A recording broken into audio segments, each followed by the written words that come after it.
घोषणा पत्र के पन्नों को हमने एक बार फिर पढ़ा ये समझने के लिए कि कहां पर कांग्रेस ने अपने घोषणा पत्र में मुसलमान, मंगलसूत्र, वेल्थ रीडिस्ट्रीब्यूशन और साथ ही अन्य मुद्दों की बातें की हैं। अब देखिए, सवाल है कि क्या संपत्ति को दोबारा सब में बांटने की बात कांग्रेस ने कहीं कही है? घोषणा पत्र में सीधे सीधे कांग्रेस ने ऐसा कहीं नहीं लिखा है, लेकिन हाँ, आर्थिक न्याय से जुड़े पेज नंबर 28 के पॉइंट नंबर 21 में यह जरूर लिखा है कि कांग्रेस नीतियों में उपयुक्त बदलाव करके धन और आय के मामले में बढ़ती असमानता का समाधान करेगी।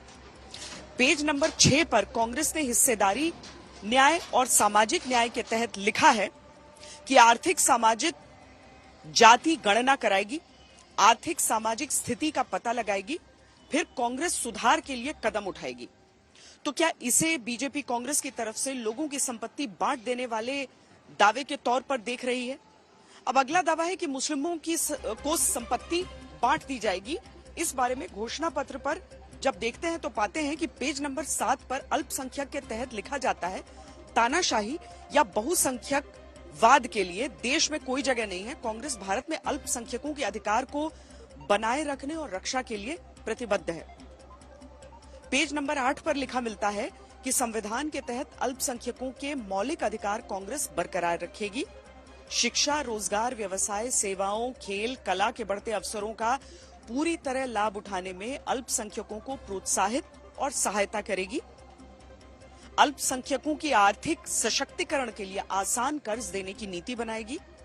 अल्पसंख्यकों को शिक्षा, स्वास्थ्य देखभाल, सरकारी नौकरी, लोक निर्माण अनुबंध, कौशल विकास, खेल, सांस्कृतिक गतिविधियों में बिना किसी भेदभाव के उचित अवसर मिले।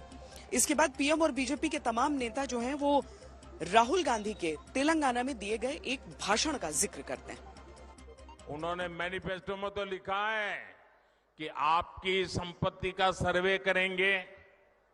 हमारी माताओं बहनों के पास जो स्त्री धन होता है, जो मंगलसूत्र होता है, उसका सर्वे करेंगे।